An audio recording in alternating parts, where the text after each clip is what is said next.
going on, Dolphins? It's your boy Dillon, and I'm bringing you this video. I'm making this video today, not because there's really a whole lot going on. Adam Gase does have a press conference, or did have a press conference today, so I will, of course, be providing you with that, so you can see what he said, what his comments were, and so on and so forth.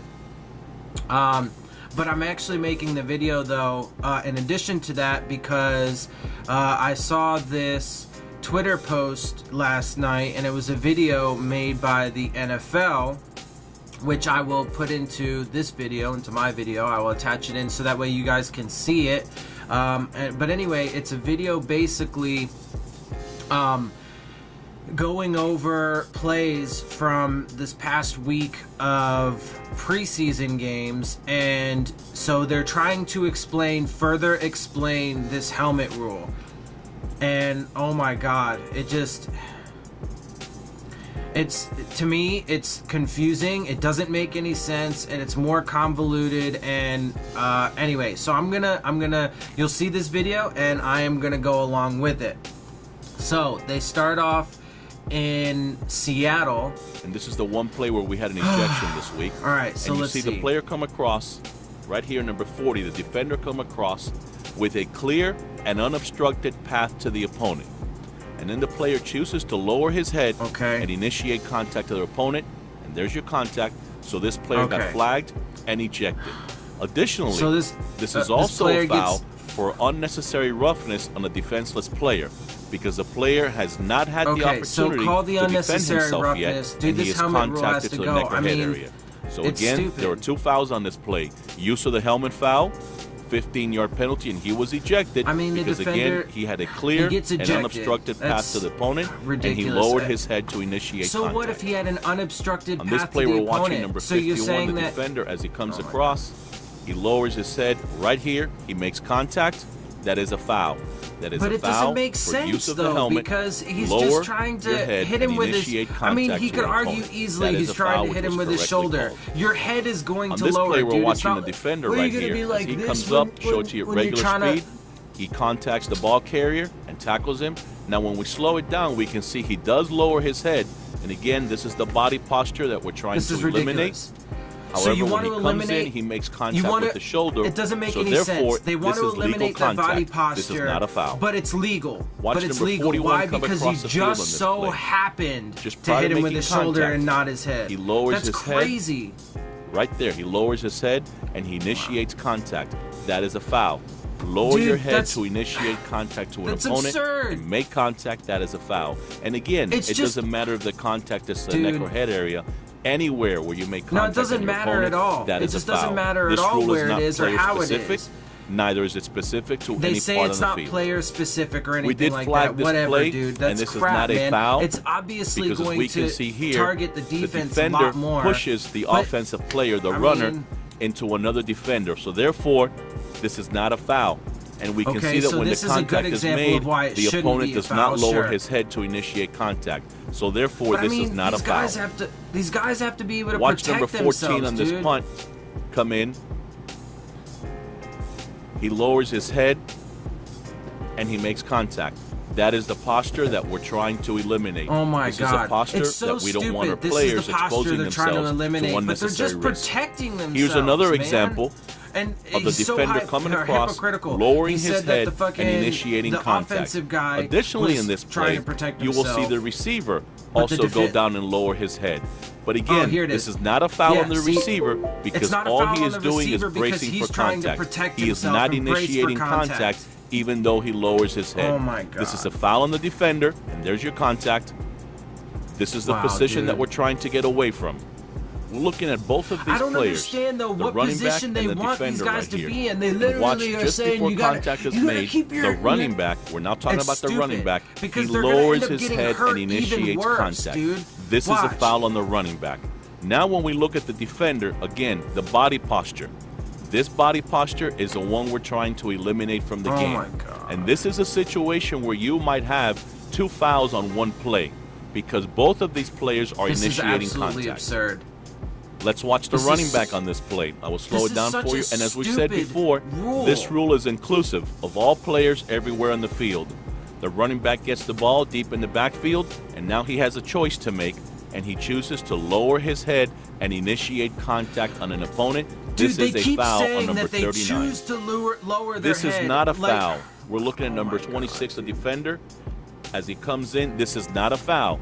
He does not lower his head, and then if he makes any contact, it's with the shoulder, on the shoulder. So this is not a foul for unnecessary roughness on a defenseless player, and it is not a foul for use of the helmet. But they called We're us looking on at number 82 in the backfield, and watch when he goes in motion, and then he comes back, and he blocks an opponent after lowering your head to initiate contact. There's a position we're looking for. There is the contact. This is a foul. This is a foul number 82. In this play, we have two players, number 25, the runner, and the defender right here. And watch the action by the defender first. As he approaches the runner, he lowers his head. He lowers his head. Now, the runner also lowers his head, but it's because he stumbles when he makes the turn, and he's going down to protect himself. So this is a foul on the defender, and the defender only for initiating contact. Why the offensive players this is a foul on number 25 for lowering your head and initiating contact. Additionally, this is also a foul for a blindside block. Any fucking sense, Watch number 25 lower his head, and he comes in, he initiates contact to the opponent. It is also a foul for a blindside block because he makes contact to the neck or head area of an opponent as he comes from the side. Here's another example of a defensive player lowering his head and making contact to an opponent. Number 27. It's completely absurd. In this situation right here, we're looking at number 83 on the line of scrimmage. Everywhere. Watch his technique as he lowers his head and he initiates contact to the opponent, and he does make contact. That is illegal. You lower your head and you initiate contact to an opponent, and as we said before, this rule is inclusive of all players everywhere on the field. This is a foul. This is not a foul as a defender turns and makes contact with the shoulder, so therefore this is not a foul for use of the helmet. So in other words, the right way to do it on this play is there could be a situation, as we said before, where we have a foul on each play. So watch as both players come down, lower their head to initiate contact. There are going to be those situations where there might be offsetting fouls for both players lowering their head and initiating contact. Watch the defender come in to make the tackle as he lowers his head. Anybody could watch there you go, lowers his head and initiates contact to an opponent. What else is the dude supposed to do? Any part of the body. This is a foul. Wow. This is ridiculous. Here is another example I'm sorry, where we might have a foul on each player. Watch this. Both players have choices here, and they both lower their head to initiate contact. And this could be a foul on both players. And think that any of this makes any sense. Watch number 82 on defense as he tries to block the back. He lowers his head. Bad. The officiating has been terrible the past few years, particularly as it is. We're looking at this player, number 42. So much worse. And watch him come down, lowers his head, initiates contact. That is a foul for use of the helmet. I understand they want to make things safer, we're looking at the defender here as he approaches the runner. This is going to make the game he sets so up, much lowers worse. his head. That is a position the officials are looking for right away, and then there's your contact in the hip area. I bet you this is a foul for use of helmet. I would even argue that there are going to be examples where it causes people to get hurt. But he will look at the runner, lower his head. There he is, lowering his head, initiating contact. That is a foul. This play involves the same player, number 38, but this time on legal contact. Watch him come up, put his head to the side, and use his shoulder to tackle the runner. This is a legal tackle. That's a legal tackle. This is another example of a legal tackle. Watch the defender come up, and he meets the defender without lowering his head and initiating contact. This is legal contact by the defender. One more play that we have on a kickoff. This is another example of a legal tackle as the defender comes in, puts his head to the side, and takes the runner down. This is a legal tackle. Wow. No. It didn't help at all. It didn't help at all. It's still super convoluted. It doesn't make any fucking sense. None of it makes any sense. And I don't know if they understand, but, you know, the movement of the neck only does so much. when you're gonna go make a tackle, I don't know if they understand this, but I mean, unless they try and all of a sudden start tackling like feet first or some stupid shit like that, like your head's gonna be in there. And when you lower it, you're protecting yourself. Even the defensive guys are protecting themselves when they lower the helmet like that. It's absolutely insane. It's absolutely insane. This rule is shit. Complete shit, 100% shit, total shit. It's shit. Shit. I apologize for being so shitty with this, but it is. I mean, look, people, you gotta not be, as football fans, as just pure football fans, this is outrageous. This is absolutely outrageous. Alright, well, anyway, so I hope, comment, guys. Let me know what you guys think about this. I mean, if you couldn't tell, I think that this rule is crap. I think that, it's, like I said, super convoluted. It's super unclear. This video didn't make it any better. The explanations were crap. It's too unclear. It's a super vague rule. I mean, it's only gonna make things worse. It's not gonna make things any better. So, that's how I feel about it. Let me know what you guys think. I'm gonna add in, Coach Gase's interview to the end of this video. So I hope you guys enjoy that. And, I'll see you guys soon. Fins up.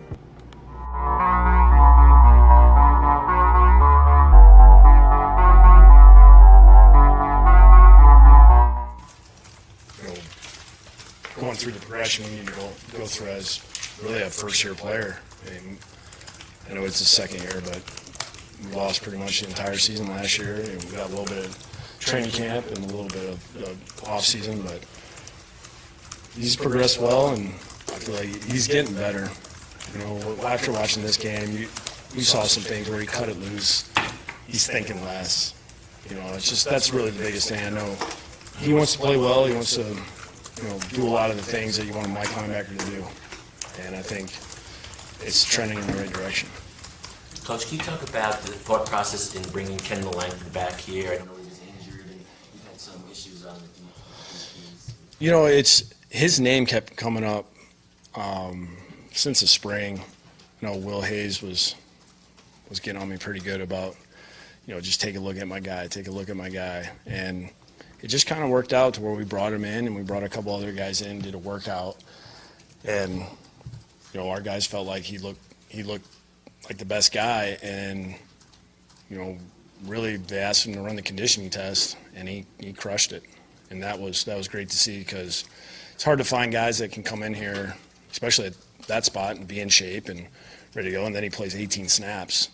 And it's been a while since he's even thrown on pads, so for him to come in there and not have any errors and just minor technique things that we just do different that he hasn't really done before, I thought it was a great sign for us. And having a guy that's a veteran guy that basically everybody in this building respects, it's good to have him here. Are you comfortable where the D-line is now, or do you anticipate, adding more? I like where our D-line is. We just got to make sure that we, do a better job of, fitting our runs right. I think the D-line they're trying to do exactly as their coach would do. They're attacking. I think our edge guys, getting Cam back, that's, not having him in the first game compared to the second game, we noticed right away, he dents the edge in the run game. It makes a big difference. And, we got a couple young linebackers back there that we just got to make sure that we're all on the same page. What did the coaching staff notice after reviewing the second play from Carolina, the 71-yard run? It was just kind of what I said after the game. I don't know. I didn't see you, so. I wasn't long. Okay. But basically what happened, we misfitted it. Bobby had a chance to save the day. Got a little too aggressive.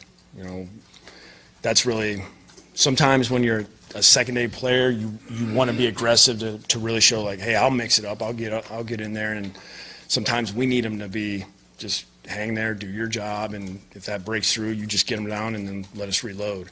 And I think we had two guys get too aggressive in that aspect in the secondary, and then we didn't fit it right. we had a lot of guys do right on that play, but then all it takes is one guy to not do the right thing, and it could be a chain reaction across the board. Adam, your third down conversions in the preseason, are not good. Yeah. Why? Just putting ourselves in a bad spot. Remember the down and distances were on those third downs? The down and distances we had on those? Yeah, 3rd and 13, 3rd and 25, 3rd and 14. I mean, it's just unmanageable. And it comes from second down, penalty, negative play. Those are where we really have to eliminate our issues. No negative plays on 1st and 2nd down gives us a chance to say 3rd and 6 or less, which gives us a higher percentage of converting. We had an opportunity on 3rd and 6. We made a mistake, and it's a critical one because it affects everybody else.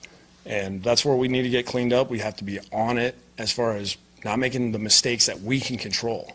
These are things that we're hurting ourselves. And our guys understand this week that has to be our focus. If we want to be better on 3rd down, we have to clean up 1st and 2nd down. And then when we get 3rd and manageable, we have to convert. Everybody needs to do the right thing. What do you think the cause of those penalties are? Is it one thing? It's something different every time. We get an OPI. We got a holding at one point where Drake and Ryan get their feet tangled up. Plus we had a holding. We get 2nd and 15, which puts us 3rd and 12. Eventually, it's just something different every time. And your best chance to have manageable 3rd down is we have to execute. We have to do it right.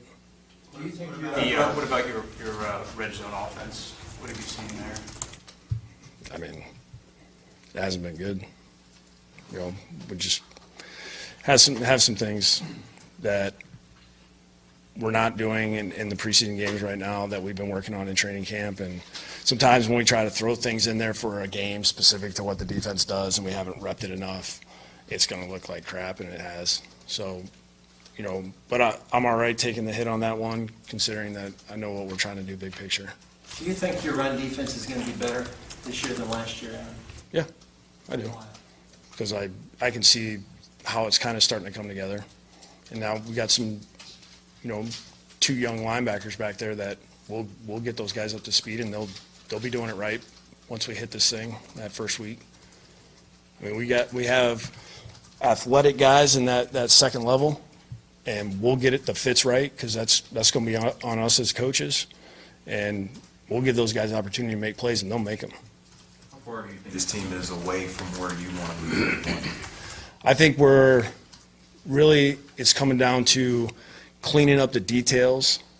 It's like those little tiny things that big picture wise you see something happen and you start going, why is that happening? Or why did that happen? And then when you go back and watch film and you start correcting and you really get encouraged because you're going, we can fix this. We can fix this. I'm not sitting there like, how do we fix this? Where there's frustration. We can see how to fix it. We need to go do it in practice, and then we have to execute it correctly in the game. If we keep taking things from practice to the game, that's going to give us our best shot to do it right in pressure situations. And I think the guys that we have right now, I'm encouraged that we're going to get that done. How did Gesicki do in this game? He had his ups and downs. I'm always probably going to be a little hard on him because we're putting him in a lot of position to pass protect, run blocking, those type of things. We'll get to the passing game when we need to get to the passing game. Adam, when you have 2 guys battling for the same position, either in the starting lineup or on the roster, how often do you throw out analytics and just go with gut feeling? I think you use everything as a tool, and plus there's a lot of people involved. You got your position coach, coordinators. We start talking to pro personnel guys, their vantage point. Mike and Chris. We got a lot of guys that we kind of have the discussion, and then we'll use the analytics when we need to do it. We're doing a lot with certain aspects of the game, certain emphases that we've kind of made important in training camp that we're using to really help evaluate our guys. And there's probably a gut aspect that goes of, I think this is trending in the right direction, and it might not be the most popular decision, but this is what we're going to go with. I mean, I don't think it happens. Since I've been here, I haven't been a part of it too much where one guy says we're doing this and nobody's on the same page. I feel like we've been pretty consensus for the most part since we've been here. So you like things to operate like clockwork and very well, but in all your years in the league, how much have you found, both individually as a team, preseason performance correlates to regular season performance? I always have to remind myself of this because for me, I know Armando doesn't think I ever get mad and I'm happy all the time, but like during the game, I'm pissed. I want us to do well. I want us to score every drive, and I want us to win the game. And that's just competitive nature. I think a lot of guys feel the same way. And sometimes you have to remind yourself that, okay, it's a preseason.